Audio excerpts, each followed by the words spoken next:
Good morning students. हम पढ़ रहे हैं कक्षा 11 की पाठ्य पुस्तक सृजन। अब सृजन में पाठ संख्या 6 जो है शमशेर बहादुर सिंह द्वारा रचित है, उषा कविता है, उसके बारे में आज अपन अध्ययन करेंगे। तो सबसे पहले शमशेर बहादुर सिंह का जो जीवन परिचय है वो अपन पढ़ेंगे। इनका जन्म जो है सन 1911 में हुआ है और मृत्यु जो है सन 1993 ईस्वी में हुई है।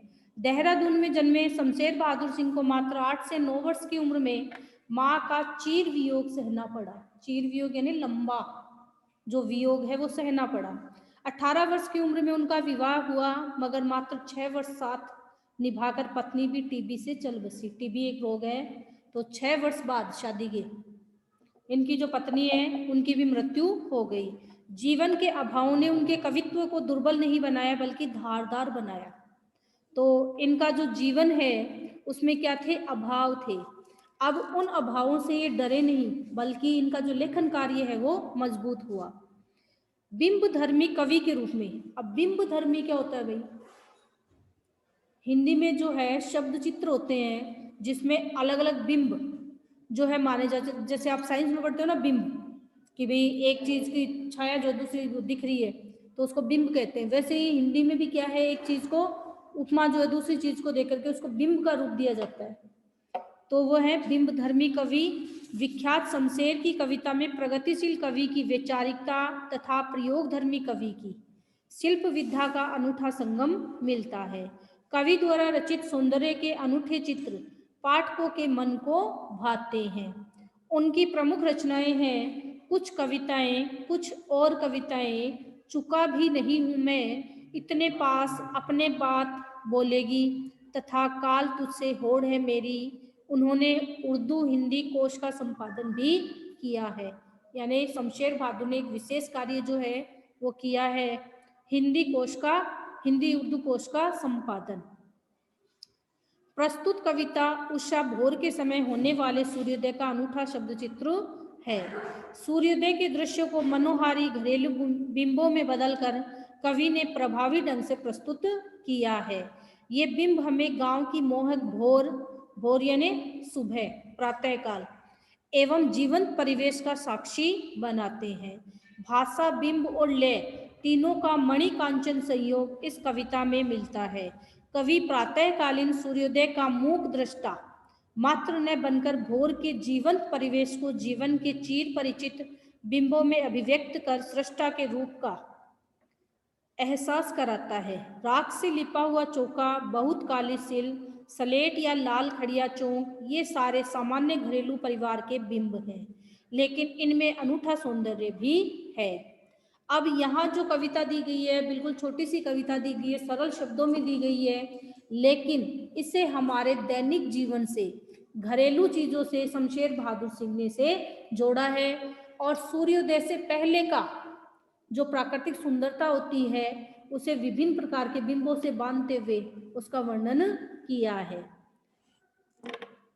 प्रातः नभ था बहुत नीला शंख जैसे, भोर का नभ। अब प्रातः काल का जो प्रातः नभ, नभ यानी आकाश, प्रातः यानी सुबह, सुबह का जो आकाश था वो कैसा था, बहुत नीला, नीले रंग का था। और उसे क्या उपमा दी गई है, शंख के जैसे। जैसे एक शंख नीले रंग का होता है उसके समान प्रातः काल के आकाश को बताया गया है। भोर का नभ, और आकाश भी किस समय का, भोर का, सूर्योदय होने से पहले का। राख से लिपा हुआ चौका अभी गीला पड़ा है। अब जो आकाश है उससे उपमा दी गई है, बताया गया है कि वो कैसा दिख रहा है, जैसे कि राख से उस पर चौका लगा दिया गया, लीप दिया गया हो और वो अभी क्या हो, गीला हो। ऐसा रंग जो है वो आकाश का बताया गया है। तो अभी गीला पड़ा है कोष्टक में दिया है, तो ये उसको विशेष दिखाने के लिए कि हाँ राख से लिपा हुआ है, वो भी कैसा है, गीला पड़ा है। जब अपन राख को गीली करते हैं तो उसका कलर चेंज होता है, और जब सूखी रहती है तो उसका कलर अलग रहता है। तो गीला करते हैं उसमें क्या जाता है, डार्कनेस आ जाता है। तो वैसा रंग जो है वो आकाश का बताया गया है। बहुत काली सिल जरा से लाल केसर से कि जैसे धुल गई हो। अब क्या कह रहे हैं कि बहुत काली सिल थी, जैसे कि कोई पत्थर था, आकाश को बताया है। अब उसके ऊपर क्या लगा दिया हो, लाल केसर का पुष्प रगड़ दिया हो। केसर जो कश्मीर में पैदा होती है और लाल रंग का एक फूल होता है, ये पदार्थ होता है, किसी भी चीज में डालते हैं तो केसर रंग आ जाता है। ऑरेंज और रेड के बीच का सा जो कलर होता है उसके लिए आता है। तो जैसे उसको क्या कर दिया हो, उस आकाश पर रंग दिया हो, यानी जब सूर्य उदय होना शुरू होता है तो कैसा होता है, लाल रंग का होता है। तो धीरे धीरे जब वो उदित हो रहा है तो उसका रंग जो है वो कैसा दिखाई दे रहा है, केसर के जैसा दिखाई दे रहा है।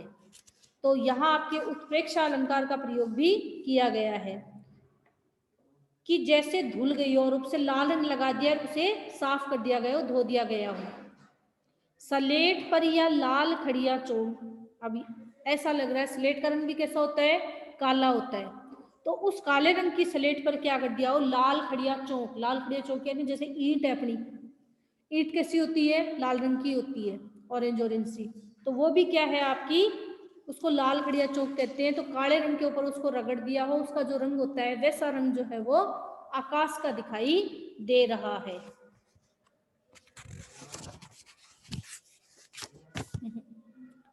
मल दी हो किसी ने, जैसे कि उस पर लगा दी हो। नील जल में या किसी की गोर झिलमिल दे है, जैसे हिल रही हो। अब जो आपका समुद्र है उसमें ऐसा लग रहा है कि नील जल में, नीले जल में पानी का रंग कैसा दिखाई देता है, नीला। तो उस नीले रंग के पानी में गोरे वर्ण की शरीर वाली कोई स्त्री जो है वो झिलमिला रही हो, हिलडुल रही हो। ऐसा जो है वो आपके प्रातः काल में जो है समुद्र जो है उस पर सूर्य की किरणें जब गिरती हैं, तो अब आपने कभी देखा होगा कि प्रातः काल के समय समुद्र के किनारे जो है क्या होगा, सूर्य की किरणें जब उस पर गिरती है तो ऐसे पानी जो है हिल डुल रहा है, तो उससे ऐसा लगता है जैसे कि कोई सुंदर स्त्री जो है उसकी देह जो है वो हिलडुल रही हो, उसके समान सूर्य की किरणें दिखाई दे रही है। और जादू टूटता है इस उत्साह का, अब सूर्योदय हो रहा है। अब जादू टूटता है यानी जो मोहक सुंदर दृश्य चल रहा था, मन को मोहने वाला। अगर चैप्टर पढ़ना तो रुक जाओ, वरना जाओ, पीछे वाला पढ़ाऊंगी, तुम्हारा पढ़ा हुआ नहीं है ना। तो जादू टूटता है इस उत्साह का, अब सूर्योदय हो रहा है। तो अब जो सुंदर दृश्य चल रहा था प्रातः काल का, सूर्योदय होने से पहले का, अब वो जादू टूटता है, वो मोहक दृश्य जो है जा चुका है। क्यों? क्योंकि अब सूर्य जो है वो उदय हो चुका है और चारों तरफ जो है सूर्य का प्रकाश फैल चुका है। तो इस प्रकार से एक छोटी सी कविता जो है बिंबों के माध्यम से बांध करके आपके सामने शमशेर बहादुर ने प्रस्तुत की है। आई समझ में? उषा कवि, अब क्वेश्चन देखो, उषा कविता में है सूर्योदय का वर्णन, सूर्यास्त का, बादलों का, या सवेरे की लालिमा का? तो सवेरे की लालिमा का वर्णन है। जादू टूटता है उषा का, जादू का अर्थ है आकर्षण, सुंदरता, मोहक दृश्य। भोर का आकाश किसके समान नीला था? शंख के जैसे। कवि ने नभ को राख से लिपा हुआ चौका क्यों कहा है? क्योंकि उसका जो रंग है वो राख से लिपे हुए गीले चौके के समान दिखाई दे रहा है। उषा का जादू टूटने का क्या तात्पर्य है? कि वो जो प्राकृतिक सुंदरता थी सूर्योदय से पहले की, सूर्योदय आने के बाद वो समाप्त हो चुकी है। अब है लघुत्रात्मक प्रश्न। लाल केसर तथा लाल खड़िया चौक के माध्यम से कवि क्या व्यक्त करना चाहता है? तो उस समय आकाश का जो रंग था, सूर्योदय जब उदय होना स्टार्ट हो जाता है तो काले रंग पर जब लाल रंग के सूर्य की किरणों की परछाई पड़ती है तो उससे वो बताना चाहता है कि उसका रंग कैसा दिखाई दे रहा है। तो इनके माध्यम से उन्होंने अपनी बात को व्यक्त किया है कि उसका जो रंग है वो कैसा लग रहा है, जैसे लाल केसर को किसी ने मल दिया हो या लाल खड़िया चौक को किसी ने स्लेट पर लगा दिया हो। उषा कविता में कवि का क्या संदेश है भाई? प्राकृतिक सुंदरता का। और साथ ही अगर हम उसे ध्यान से देखते हैं तो हमारे घरेलू जीवन से उसमें काम आने वाले जो साधन हैं उनके से भी उनको जोड़ा जा सकता है। उषा कविता की प्रमुख शिल्पगत विशेषताएं क्या है? प्रमुख विशेषता तो है इसकी बिंब प्रधान शब्द चित्र, और उसके बाद बाकी चीजें बताइए।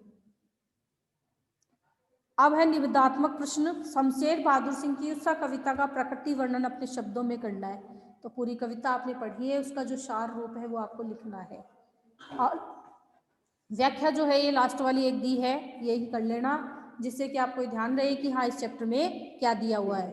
तो इस प्रकार से आपके पद्य भाग में सृजन में जितने भी चैप्टर आपके सिलेबस में बचे हुए हैं वो सारे मैंने आज कंप्लीट करवा दिए हैं। आगे के जो चैप्टर हैं वो आपके सिलेबस से हटा दिए गए हैं, और गद्य भाग है वो भी अपन ने कंप्लीट कर लिया है।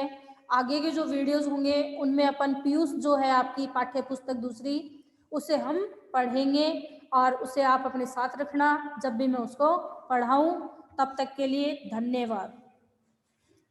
आपका दिन मंगलमय हो। अब इसको ऑफ कर दो।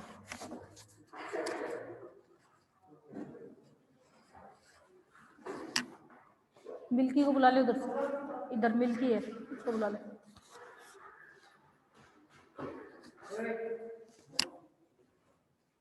ये जो काम है वो आप कंप्लीट कर लेना भाई अपनी कॉपियों में, और अगली बार जब भी मिले आप अपनी नोटबुक लेके आओगे और उसमें सारा काम जो है कंप्लीट करके और मेरे को दिखाओगे।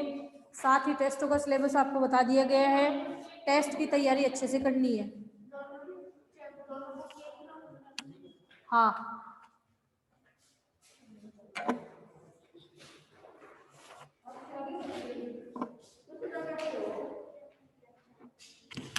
बंद कर इसको, इतनी देर से चालू पड़ा है।